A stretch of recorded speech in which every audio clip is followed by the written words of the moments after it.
But we'll try it again. 6:02, we'll call this meeting to order. If we could, the Pledge of Allegiance, please stand. Pledge allegiance to the flag of the United States of America and to the republic for which it stands, one nation, under God, indivisible, with liberty and justice for all.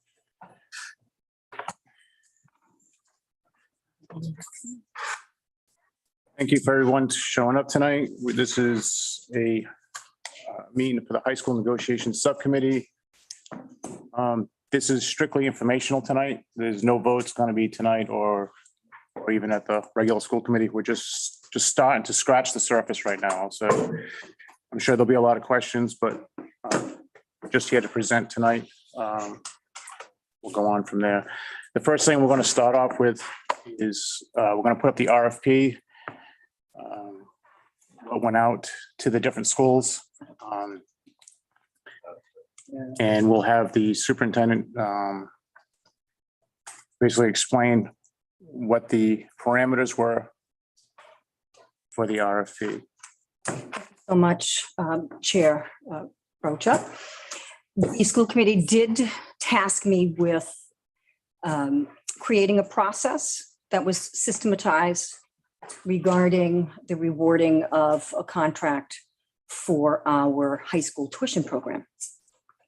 In the past, there was no systematic process in place.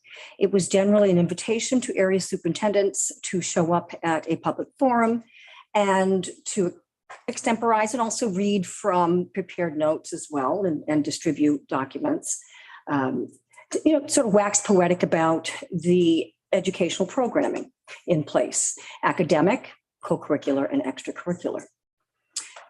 I spent many years on the high school level, and so I felt that the accreditation process definitely drives everything that high school educators and administrators do on a daily basis. The reaccreditation process is a 10-year loop. You're either going into it or coming out of it. You're never done. And I felt that would be the best arbiter, the New England Association of Schools and Colleges framework for accreditation and reaccreditation for this process. And so if you look at the RFP, if you go down a bit, you'll see the NEAS standards, that New England Association of Schools and Colleges. There are 5 of them.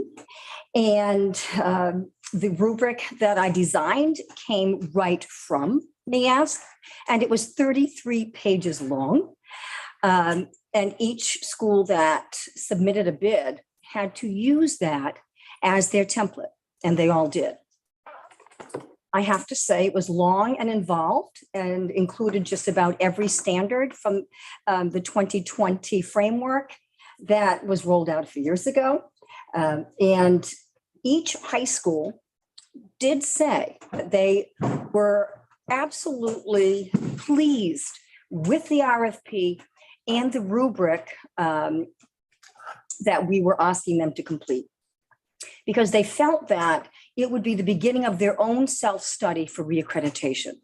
Each of the area high schools that submitted is in the reaccreditation loop as we sit here. So they felt they could get a head start on their accreditation process and self-study. I sent the RFP, you can scroll down again, to every school in Massachusetts and Rhode Island within 20 miles. We can cross state lines if it's absolutely necessary. Westport did not submit, and neither did Dartmouth. What I did find out was that Dartmouth was closer than Portsmouth High.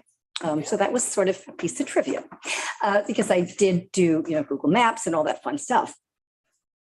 Now, using the NEAS accreditation rubric, those standards, was basically to protect the town's investment.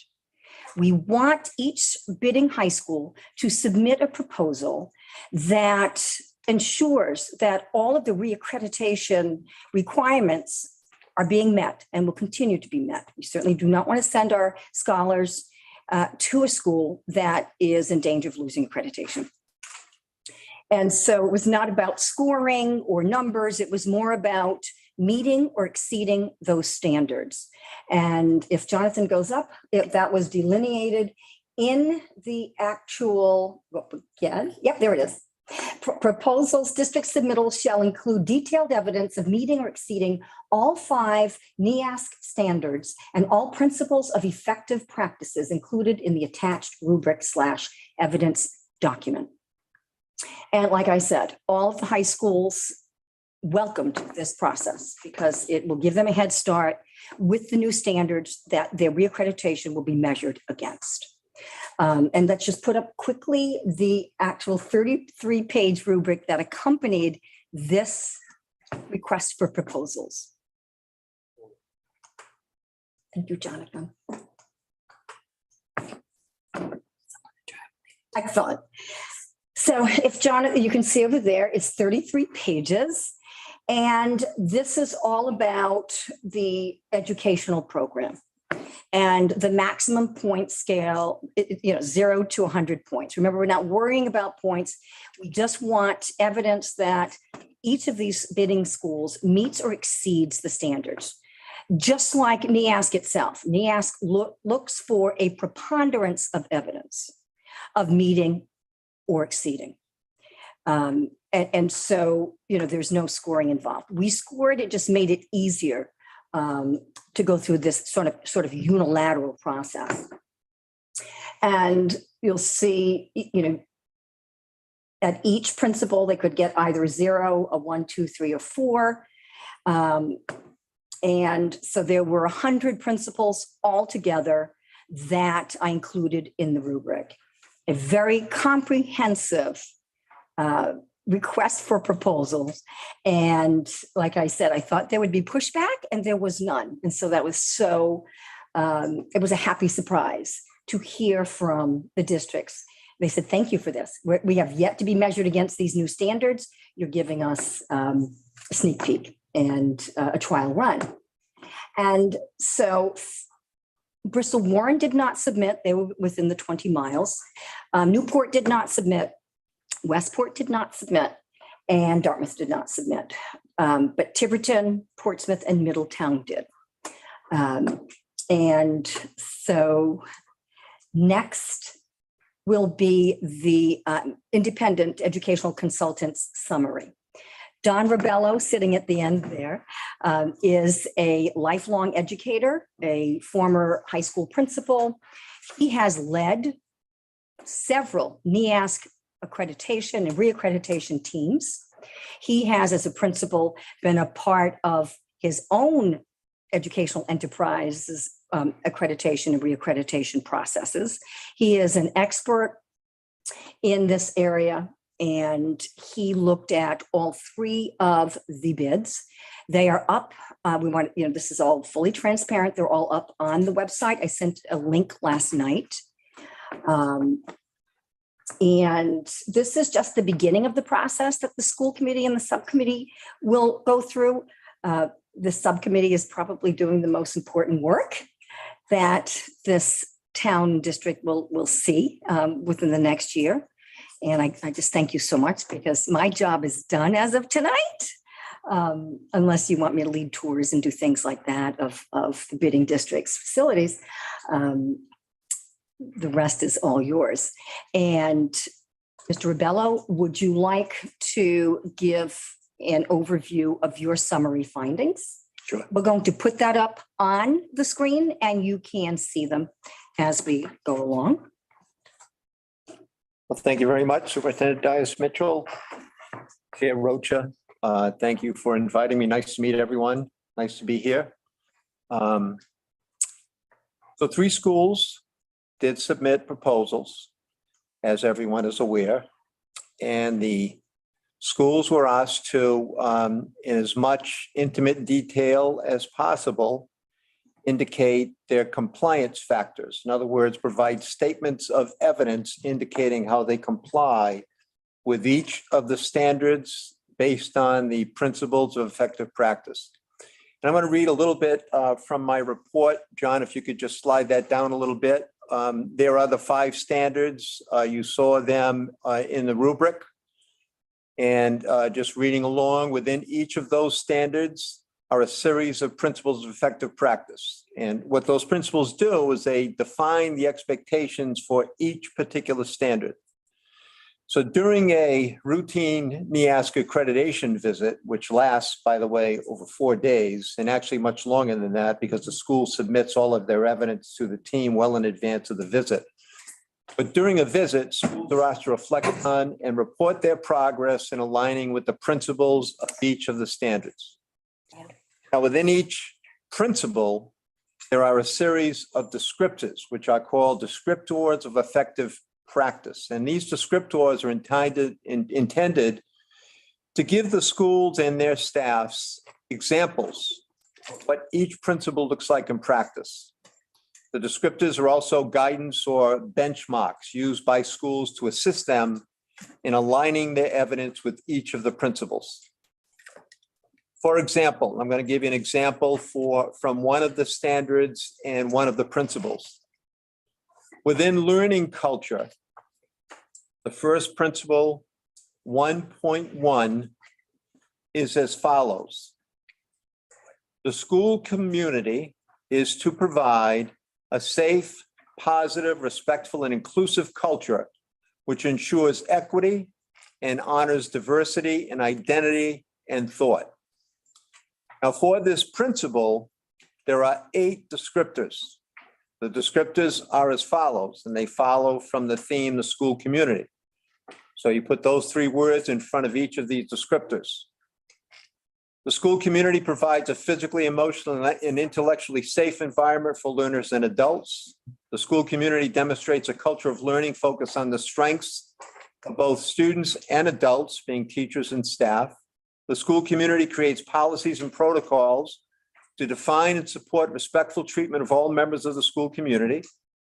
The school community ensures all learners are known and valued and have equitable access to a full range of school programs and services. The school community identifies learning gaps and social disparities and develops programs and initiatives to address those learning gaps and social disparities. The school community ensures individuality among all community members and a positive opportunity for extended learning and growth. And finally, the school community actively emphasizes and strengthens understanding of and commitment to equity and diversity. Lastly, school community supports a diversity of opinion and personal experience. So those are the descriptors for that first principle. So again, in the rubric, each district was intended to and required to provide evidence or commentary as to how they are complying with the standards for 25 of these selected principles. Provided to each form, to each school, each district, as you saw, was a form designating the selected standard and principle along with the descriptor of effective practice for that principle. Expectation was that for each and every descriptor of effective practice, evidence would be provided. And again, this mirrors what would be required of schools in preparation for a full-scale NEASC accreditation review. In the case of such a review, specific evidence of standard compliance with each descriptor of effective practice would be provided by the school to a NEASC review team in advance of an actual school visit.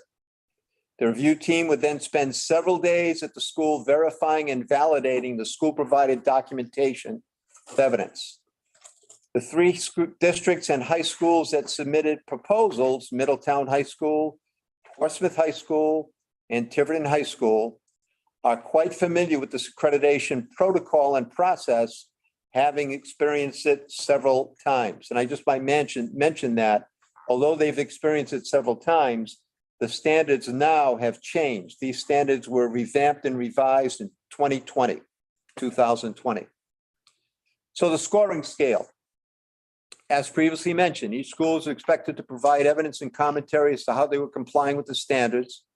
and the 25 principals. On the form provided to each district, the specific descriptor of effective practice was listed, as you saw. The expectation was that each district would then show evidence as to how they were meeting the standard as framed by the selected descriptors for that standard. Each principal was to be scored on a scale of 1 through 4, with 4 being the highest score, obviously the highest score. In the example provided early in this report, Standard 1 has 7 principles of effective practice, and principle 1.1 within Standard 1 has 8 descriptors of effective practice. So in a best case scenario, appropriately provided evidence, in this case, illustrating how a school was meeting the standard as framed by each of the 8 descriptors, would achieve the highest score of 4. In that the districts were required to react to the selected 25 principles of effective practice, a perfect score would be 100. So further concluding remarks as we move toward the culmination and the scoring. First of all, it goes without saying, this is important to keep in mind, important to note, that the evidence provided by each school would be and should be valid and verifiable. That's very important. In a NEASC visit, of course, the visiting team would be indicating their efforts to prove that all of these statements were valid and verifiable. So that's important to keep in mind. It's assumed that each point of evidence, it is assumed that each point of evidence submitted by each school can be supported with honesty, integrity, and validity.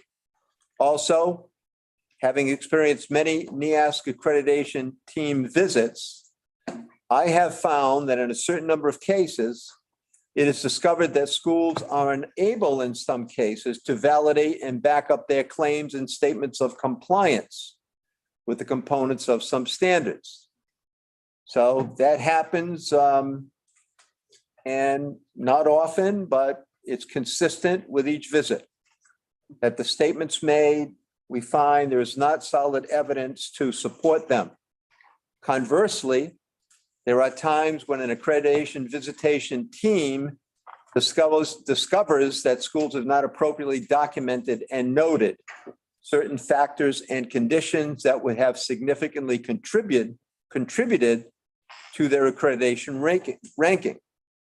So there are cases where schools do not provide statements to show systems and areas of support that exist within their school. Do they forget or simply not understand that those systems are doing what they should be doing to support kids in an underlying fashion? So sometimes they're not explicitly stated as they should be. So I want to mention that, John, go back a little bit, please.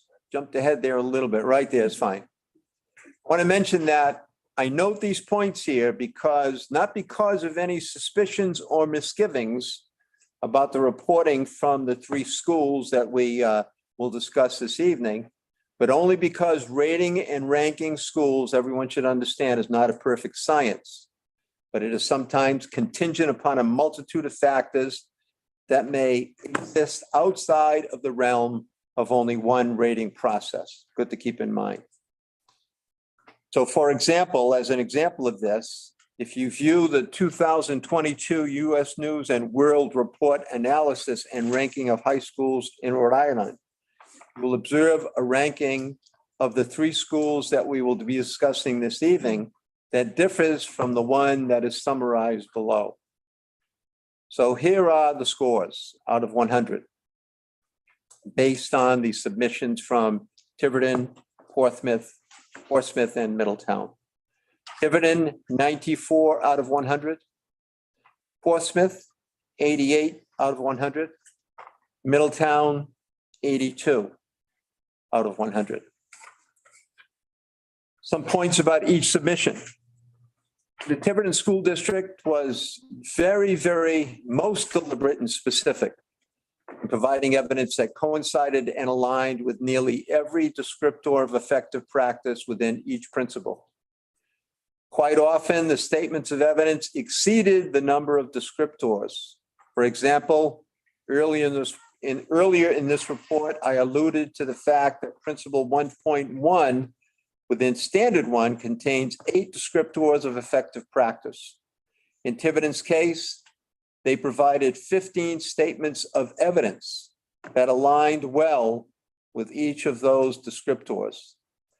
Their submission overall was quite consistent in this regard in its entirety. The Portsmouth submission aligned well with most descriptors also. However, there were a few descriptors that were not touched upon in their report. It was a solid submission, however. Portsmouth High School remains recognized as a high-performing school. I mentioned earlier that the U.S. News and World Report would not coincide with my own analysis and scores. In that U.S. News and World Report ranking of high schools in Rhode Island, Portsmouth High School is ranked ahead of both Tiverton and Middletown. In this analysis, they came in second. Middletown submitted a substantial amount of documentation along with a good amount of anecdotal information pertaining to school culture, student services, etc., in their submission. Their submission was a bit more challenging to score, however, in that there was not an alignment narrative with each descriptor. Rather, for each descriptor, a variety of documents intending to validate compliance were listed without an explanatory narrative. A brief explanation or narrative detailing the connection alignment to the descriptor would have been beneficial. This was not necessarily a bad approach, but at times alignment between the descriptor and the included document or documents lacked clarity. Finally, I again want to note the fact that any evaluation of a high school's efficacy in meeting the complex needs of all students may be certainly reduced to a high level of objectivity, but some subjectivity always enters into the picture at some point. The methodology employed here, which requires reflection upon the current NEASC standards, is certainly one objective means of evaluation. One should keep in mind, however, that the legitimacy of this rating protocol assumes that each school in its submission has offered evidence, statements, and/or documentation of school supports that are being consistently and successfully implemented. If these supports are not in place and thriving, one's integrity would certainly be at risk. Assuming the best, I have confidence that I have appropriately scored each of the three submissions. And I mentioned earlier in just a brief pre-session before this meeting that I'm very, very confident that if 99 out of 100 individuals familiar with the NEASC standards scored these three schools using this methodology, that the scores might differ, the numbers might differ somewhat, but I'm most confident that the ranking would have remained the same. Tiverton first, Portsmouth second, and Middletown third. So finally, the financial impact statement is referenced here. Superintendent Dias-Mitchell, I'll let you allude to that. The financial impact component of this process is just 1/5.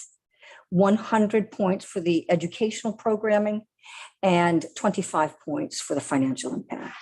If we had had 5 or 6 bidders, the lowest bidder would get 25, then the next lowest 20, then the next lowest 15, 10, 5, and then 0. And we only had 3 bidders. And Tiverton had the lowest bid. Procurement laws in the state do prevent us from going out for a 10-year, but we can do a 3, 3, 3, and 1. So it's, we're looking at 10 years, 3-year chunks at a time. And Tiverton came in at $9,500 the first year, 2024, because the current emergency extension does sunset next year, June 30th, 2023. The second year, 2025, Tiverton has their tuition per pupil at $9,500 and a 1% increase. I think it was really a 2% increase in year 3. That might have been a typo on my part. If it is, please forgive me. It should be 2%. I think so, but I'll have to look at it again. It's in the binder. It's 1 or 2%. It's negligible. So, oh, thank you. It just seems so low.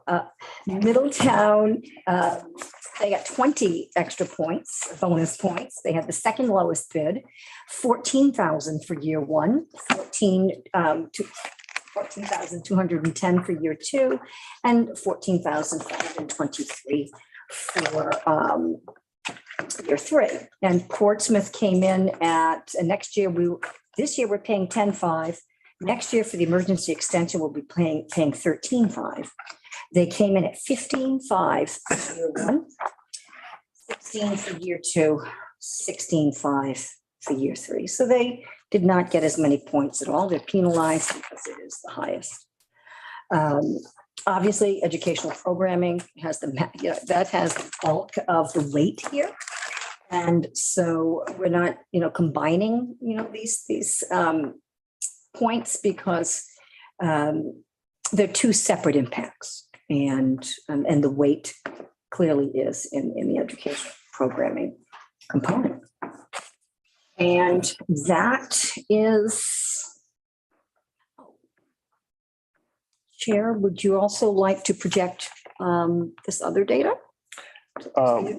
And just so, I should have mentioned this before, that this contract is going to start not until the 23-24 year, just so that everybody's clear that this committee went for that 1 year extension right during COVID because we couldn't do this correctly. So just so that everybody is clear that this does not start until September of 2023, just going forward. There is, as everybody's been speaking, and I know we're throwing a lot of stuff at you. The binder is quite thick. It's quite overwhelming at times, and we still have more to go through it. There's going to be different aspects of this that we're going to go through. So you're not going to get everything tonight. We're going to try to give you as much as possible. There is another portion that the superintendent's going to go over. It's called it's the U.S. News and World Report that was put together based on the 3 different schools. So, okay, sure. Like Chair Rocha said, we felt this subcommittee also met all last year. They were looking at a contract with Portsmouth that was 10 years, almost 10 years old, and it was sunsetting in a few weeks from now. And so last year, this subcommittee got together and negotiated a 1 year extension with Portsmouth. We felt, and I was on that subcommittee too with Mike and Hannah, were you on it last year? It might have been Patrick right before he left. Yes, it was Patrick and Mike and Joe Quinn and the rest of us here. And we felt that we wanted a 1 year extension so that we were beyond COVID, beyond virtual meetings. And it was important to get stakeholders in person. So we negotiated that. It was not an easy process. It lasted quite long. Am I right? yeah, a lot of back and forth. A lot of months. And I think we landed in a decent place with that. And it bought us time. We're all optimists. We were hoping that we would get through, the pandemic stage and into the endemic stage. And they say we're getting there. And I think it was a good decision to make last year. It really was. So I was asked to put some objective data together. And so the 2022 report from U.S. News and World report of high school rankings in the country by state came across my desk, and I went through it with a fine-tooth comb and selected those data points that I, as a parent, would want to know about sending my kiddos to high school. And so I did organize it into this table. And if you look, what Mr. Ribello just went over was sort of a commingling of objective data and subjective responses and reflections of each high school to that data. This is absolutely objective data, output measures that are incontrovertible. They can't be, they're black and white. And so Portsmouth by US News and World Report was given an overall score of 93.25 out of 100, Tiverton 78.28 out of 100, and Middletown 71.26 out of 100. And I did include the methodology, which is pretty sound. If any of us have done research or dissertations, I included the methodology on the back.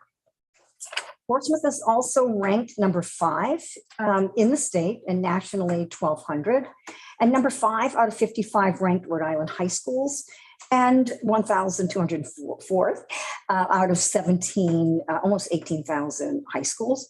And then Tiverton's rank is there, as well as Middletown. And so you can see how the two different reports, the report of just what each school generated in that 33-page rubric. And this report, it's not information that contravenes or contradicts, it's complementary. Okay, they're both valid. And I included enrollment stats. Portsmouth has 861 kids, Tiverton 476, Middletown 592. I included student teacher ratios as well. And Tiverton came out on top there. They have more teachers than Middletown or Portsmouth in terms of teaching and supporting students. I also included the US News and World Report student diversity component. And Tiverton is the least diverse, Middletown is the most, and Portsmouth is, 10.8% minority enrollment. I also captured the data of the statistic regarding students that took at least one advanced placement exam. Why is that important? It shows that rigor is integrated throughout a student's 4 years, and nearly 3/4 of Portsmouth's students take an AP course. And so that is a very high statistic. I've seen higher in some schools, but that is quite high. 3/4 of the senior class graduates having taken at least one advanced placement course. And Tiverton, 43% of the senior class has taken at least one advanced placement course, and Middletown, 38%. Portion of the 12th grade class who scored a 3 or above on an exam, and that's the score you need to earn if you want to get college credit. And 48% of those who take AP courses at Portsmouth are scoring a 3 or above. 30% at Tiverton, 26% at Middletown. The next column is exam takers in 12th grade class who scored 3 or above on an exam. And at Portsmouth, that number is 67%. Tiverton has more 12th graders who score 3 or above on an exam. They have 69%. However, fewer of their students are taking those exams. Mathematics proficiency at Portsmouth, we do talk about Rhode Island and its proficiency data. We're trying to, the state is trying to catch up to Massachusetts, which has the highest student achievement data in the country. So 57% doesn't sound like a lot, but it's certainly everything's relative in Rhode Island. 57% of Portsmouth kiddos are proficient in mathematics, 45% Tiverton, and 39% Middletown. Now, even though this report came out in 2022, it's based on 2019-2020 data. The US News and World Report always has like a 2-year sort of lag time. Reading proficiency, Portsmouth is very high, 75%. Of course, we all want to see 100%, but 75%. Tiverton's at 66, Middletown at 61. Science proficiency, 63, 46, 23. Graduation rate, 94, 91, 85. And I think those have gone up at each school since then. And one thing that parents, and, you know, my husband and I definitely looked at when we were looking at high schools and so forth for our two kids, percentile score on the SAT. And Portsmouth is at 92.6%. So the students are scoring in the 92.6 percentile. Tiverton, 74.1, Middletown, 66.7. Once again, the 33-page rubric and that ranking and the US News and World Report analysis of output measures at these three high schools do not contradict each other. They complement each other. And Okay, thanks. So these are two different factors that we've looked at so far and lightly. We haven't really, we've gone into them, but we could go into them more. The last component that, I shouldn't say last, but one of the other components that we need to add is feedback from parents, stakeholders. It's one of the things that I'm going to be looking for. I want to see what you're looking for, what your ideas are, what your thoughts are. I'm not sure what Hannah's are. Well, I asked her to add that too, but I want to make sure that everybody's involved in this. It's not just us. So to get everybody's feedback, I think that's very important. So I'm going to ask the superintendent, and then Hannah, I'm not sure what you think, as far as to put out a survey to all the parents and in the whole school. I don't want to do just the upper grades. I want to do everybody, because at some point in life, this is going to affect everybody that's in the school, right? So whether you're in kindergarten, whether you're in first grade, could potentially be affected by this decision. So, so we need to sit down and put this survey together, right? So that's one of the things that was on my list of things that I'd like to see, as far as for everybody to put their input in. The second thing is that, so that we don't get a lot of misinformation put out, is that, and we have until 7 o'clock tonight before the next meeting starts, is I'm going to ask that if anybody has questions between now and the next meeting, if you would send your questions to Mariah's email address. And I'm going to ask that Mariah just says that, acknowledges that she has received your email. And I'm going to ask that we do not answer your emails right now, because I want to compile all of the questions together so that we can sit down and look at them, and so that we're unified in our answers, so that we don't have multiple answers going out, and that the committee can actually look at them. So if you could just put in the subject line, high school question, send them over, and then we can sit down and look at them, so that I want to do this as a group. I want to make sure that everybody's on the same page. Those are the two things as of right now that I would like to look at. I'm not sure what you have, Hannah, but I think both of those are great points. I'd love to see a survey. I can certainly sit here and tell you my experience at Portsmouth High School, but I want to know what the parents think of these proposals, what they think, if they already have kids in Portsmouth, or if they, like Mike said, has a first grader, what do they expect to see 8 years from now out of a high school? So I definitely will base probably the majority of my opinion solely on the stakeholders' wishes. So I'd love to hear those questions, comments, concerns as well. And I think a survey is a great way to do that. the only thing I would ask, as far as between the surveys and the questions, is that if you have any opinions, keep it for the surveys, and keep the questions, so that we can break them out and separate them. That's the only thing I would ask. We have, Don's going to put on another presentation at 7 o'clock, but while you're here now, is there any general lightheaded, questions that you have for him while he's here? We've got his attention for like 10 to 15 minutes here. Anybody that sticks out? I know we threw a lot at you right now. And the other things, we're going to be looking at to do a site visit to the different schools, because things have changed, and we're going to try to work that out together. Sure, Joe. Sure. I'm assuming prior to the survey going out, that the consultant's report plus the objective comparison would be available to them either somehow, some way. If I may. Sure, go right ahead. Yes. They will be linked from the survey, everything.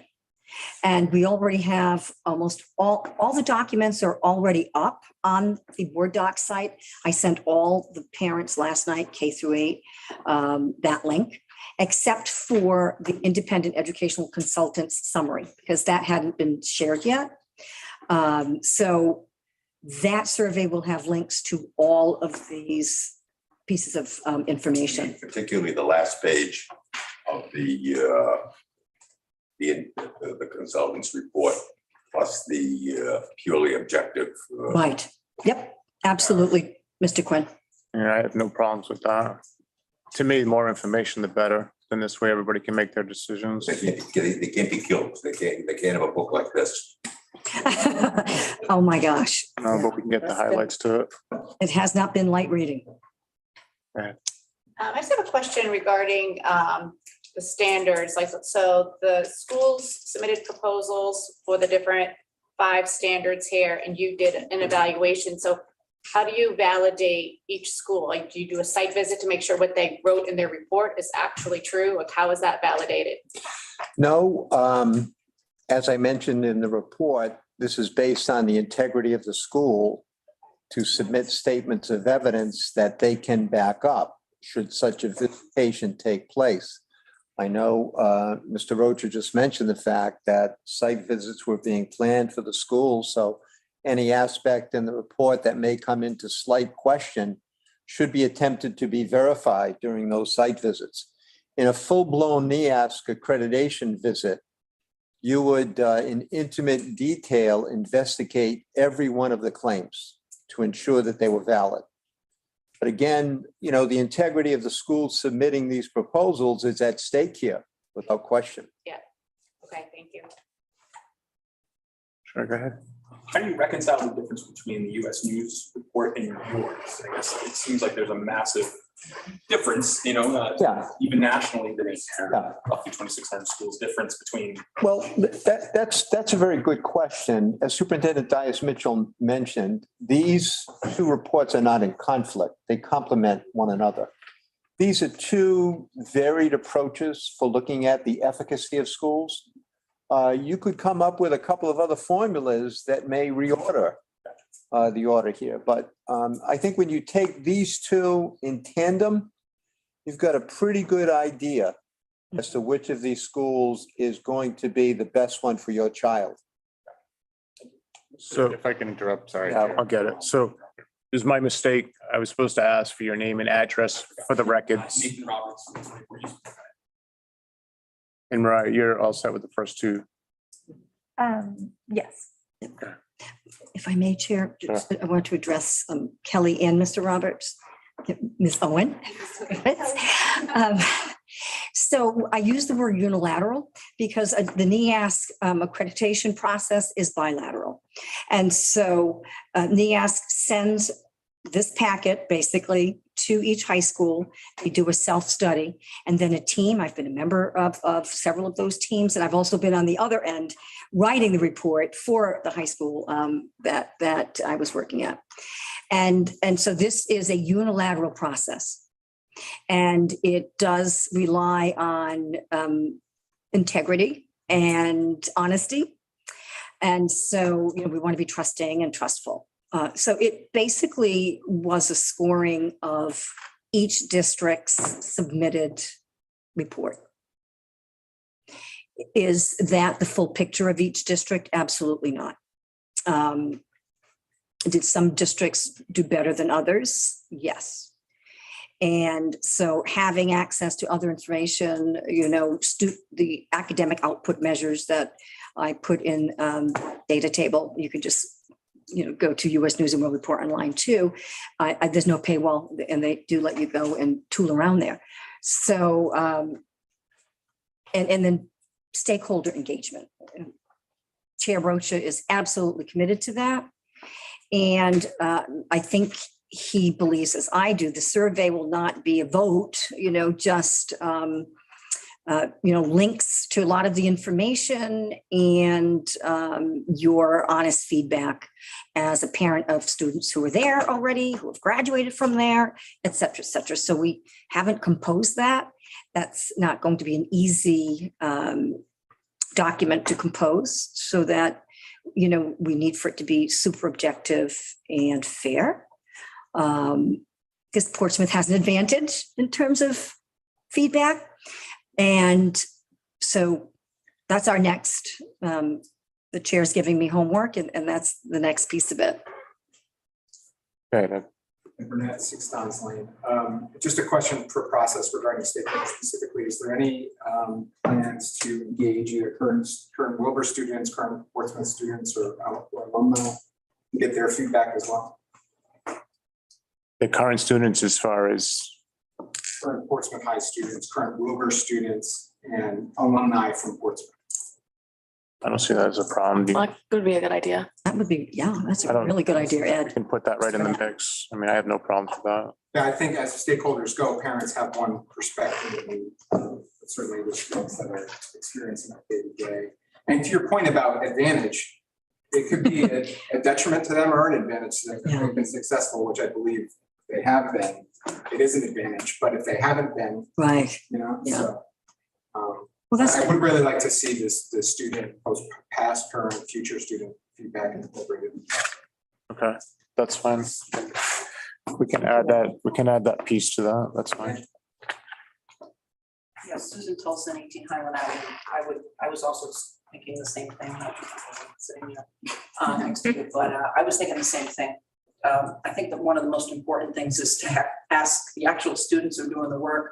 Right now, they're in the middle of exams. It's tough. They're doing a nice job. And I'm sure all students from all of the districts are as well. It's a busy time of year. But I would definitely be interested in what these children are thinking, as that should be a good idea. And then secondly, I was just wanted to ask a question. This is all very well laid out, and I appreciate everything. In terms of educational programs, is that laid out in the 33 page in terms of, so Tiverton with 94 and Portsmouth with 88? How is that? How were points given? Was that laid out? I mean, I'll read it tonight. Yeah, It is, for each descriptor, right, and for each principal, right, the scoring scale was 1 through 4. okay, So 4 being the highest, 1 being the lowest. all right. There really wasn't a case where any school scored below a 2 Okay, at a 1 level. But it was just a matter of matching up the statements with the compliance descriptors to see if the services and supports mentioned met the requirements of the descriptor. all right, thank you so much. Anyone else? Questions? Just sorry. Sure. I forgot it. Still 6,000. Just to the point about the actual curriculum for the schools wasn't involved in this process. It doesn't seem to be from the NIAS standards. The literal curriculum that's being offered says student resources for professional practice, student learning and learning culture, but not necessarily the courses that are offered or correct. I'll let Don answer. I mean, Yeah, there are, well, as far as curriculum are concerned, there are various descriptors that yes. ask the school to evidence the fact that their curriculum offerings are substantial enough to meet the demands and needs of students at all levels, that the curriculum opens the doors for all students to take all courses in a school, that the curriculum has evidence of equity and diversity, both in its content and in the manner in which it is offered to students. So there's a variety of descriptors that involve curriculum in to that extent. There are no descriptors that say you must offer advanced placement English in your curriculum. No.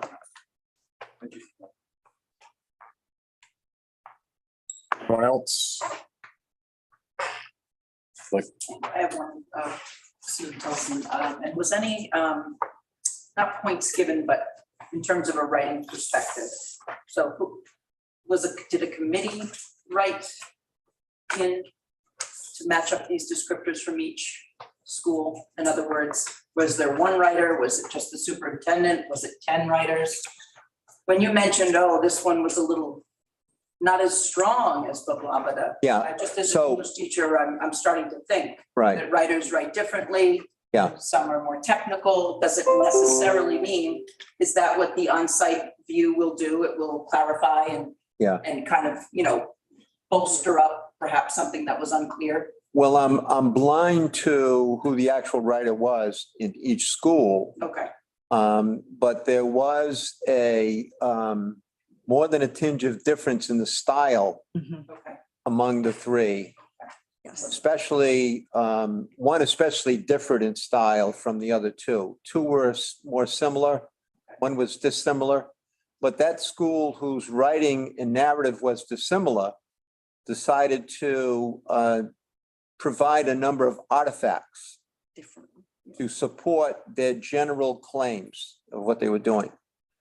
And that made my task a little more challenging because I had to go through all of their artifacts and at various times configure and categorize them over and over again to attempt to make them meet and fit an intended descriptor. So I felt like I was putting a puzzle together at times, but so there was a little differing style there. But I can't tell you who in each school wrote it, whether it was principal, superintendent, or whomever. That's all I'm asking. Yeah, is that okay. Sometimes it's a different writing style and perhaps that Yeah. could, as we all know, influence when you're reading. Sure, So thank you so much. you're welcome. you want I have a question. You go first. Oh, I didn't realize I hadn't gotten to look at the resources yet that you posted. And they all are presented very differently as well. So Portsmouth, I saw all their descriptors and what they had added for the evidence, but it doesn't say the score that they put in the columns. Right, I think if I may, Chair, Tiverton did score themselves. Right. That was, Were they supposed to score No. themselves? Oh, okay. no, I was confused. no, Okay. no, it's, So they submit it and then the person who evaluates it scores it. right. Okay. Because they had a bunch of fours and. Yes, Okay. that was the only district that, Because that might be confusing to the people who look at the three proposals. right, but we wanted to put them up there as received. Right. No, that makes sense. Because I was like. I was Where's like, the scores for Middletown? Or where's the scores? Because I wanted to look at each. yeah, I think they saw it as a self-assessment, it was a study, which is the NASC language for it. And they did the self-study and the self-assessment is what it is. Yeah. I think interestingly, name and address for the record too, sorry. Sure, sorry. the score, their own score total was 108 out of 100. Put in a couple of fingers in there. It's all- Kristen Monas, 208 Long Highway. Hope Richard, 105 Amesbury Lane. I just had a kind of procedural question. What's your time frame for this process? I really appreciate that you want feedback from all of us and kids, and I think that's great, but as someone who will be affected by this in a year, we'd like the information to be able to make our choices. Right, so we haven't discussed the deadline. I want to push it along as fast as possible without being hasty, if you would, you know what I mean? I want to do our due diligence, but so for me to say here, I'm going to give you by September 1st, I don't want to do that. But then again, I don't want to wait until the very end because I understand parents and everybody else they want to be able to prepare, right? And then know what their future is going to be, what their plans are. Choices they may have if they. Right, so we'll more than likely be meeting again next month, all right? And we're gonna continue, if that's okay with you, just to keep this ball rolling. So it's gonna go over the summer, Oh, sure. you know? Do you foresee it to be a 6-month process, a 3-month, just ballpark? I'm not gonna hold you to it, but. I would hope it's not 6 months. But worst case scenarios, we have until June 30th of next year to notify Portsmouth High School of our decision. So that would be But it's the latest. We have a freshman going into that year. Right. We're Find out. We are gonna have you wait, and Portsmouth will, everybody will know way before then. That's just contractually like the last minute that we could technically take it to, but like Mike said, we definitely are not doing that, and we'll have answers Yeah, I mean, hopefully sooner rather than I later. love that you want to get feedback from families. I think that's really important. yeah, I think that's gonna be our next step, if you would, for us to push out. Sure, go ahead. Susan Telson, 18 Highland Avenue. And we'll be submitting the questions, if I understand my instructions. Will there then be a time after you go through, I know that was perfect what you said, speak to your committee. Will we then have a chance, it's much more effective in person to speak? Yes. Absolutely. I'd rather speak in public. I'd rather be, I know yeah. this parent would like to say, okay, great. Yeah, so what I would like us to do, if we could, and I can go over this with the committee, is just for us to be able to review all the questions and hopefully have the survey data at that time. Thank you. And then welcome everybody back and sit down and like we're talking right now. Appreciate I mean, it. Thank you so much. that's the way I think it should be done. I'm not sure if you have any other comments on that, but I think that's the way we should. I just didn't know how lengthy my comment should be in my writing. I save it for afterwards. So yes. I'll you just can- do a quick question. Yeah. Thank you so much. Thank you. You would Much appreciated. be great. Any other questions, comments? Do I say anything? Maybe just to that point is, I think something we need to think about in planning is, I know Patrick loves to give us the history lesson all the time of the huge meetings in the gym, and I'd love to do something like that, obviously, before the final decision is made, to have to weeks in advance, let the whole community know, like, we want everybody here. So it's more than just the 15 of us making this decision, it's everyone. So I'd like to see that happen as well. That's- Yeah. Kristen Modis, 208 Long Highway. Is there a procedure if there was a school that did not give enough detail in their descriptors to ask more questions regarding things they might have left out? Like if Tiverton says, we have this, that, and that, and Portsmouth doesn't describe the this, that, and that, but we know the truth about what they have, but they left it out, like, I find it hard to judge and like look at two options when it's two different writers that wrote two different ways and left things out. You know what I mean? Like, say this school said, we have 15 after-school programs, and this school said nothing about after-school programs. That's just a weird example. Like, is there a way to dig deeper and get the information if there was an apples to apples? The complementary information that's out there, if I may, Chair? Yeah, the complementary information that's out there, I think we could go round and round and round by, asking for a resubmittal. I don't think that's fair to the others who did submit a very thorough self-report, self-study. We do have to keep in mind it is a self-study, and it is not the final arbiter of likely how the school committee will determine which high school your scholars will be entering. And I certainly wouldn't want to be in their position. I don't mind supporting them as much as I can in their position. And they can task me with any research that they need for me to do. I will gladly do that. But you said there's a visit, so you could ask more questions. Is that correct? We plan on doing a site visit, I thought they did that in the past, like when we had this 10 years ago, that was part of the process. right? And now I think would be the time, like you said, like, especially maybe even Portsmouth, because that's one we've been going to for 20 years. Maybe there's a question someone submits because they know their kid's been taking this specific class, but it wasn't mentioned in the report or what have you. So all those questions are important, and that's something we could delineate as well before we go on to the site visit, is like what questions from parents have been asked that we need to ask the superintendent, because, or the principal, whoever's giving that tour, because obviously to that verbal communication between us and the other district is going to give us, I think, more information than just the written objective data as well. Right, when you're getting like to the real nitty gritty of like the. Right. And when we're there, we can see it and, Things. oh, you don't have space for this program you say you have, or we'll ask those types of questions. I think that's where the site visit will kind of complement these reports. So I'm gonna just take the last question and we're gonna wrap this meeting up because we're going over time. Yes, Go right ahead. I'm sorry. No, it's fine. No, you're going. You're good. Just the last thing to support what other parents had stated, just because something is listed doesn't necessarily reflect the strength. For example, I can say I'm a part of the chess club. I also play basketball. I'm playing basketball 5 nights a week. And maybe the chess club gets canceled 10 times and I've met once. Put on my paper, is the chess club. So I think we need to, again, go out to those sites and really make sure the strength. Mhm. Because to me, that is much more important than anything else. And the second thing is the actual students that are taking those exams and what colleges and the workforce that they're going out and succeeding in. And so I thank you so much for your work. No problem. Thanks so much. Thank you. So we're just gonna, I guess this would be public input for any future agenda items. Anybody want to put anything on the future agenda? This is your chance. Ready?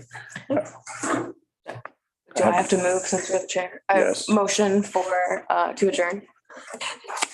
I guess I'd be all in favor.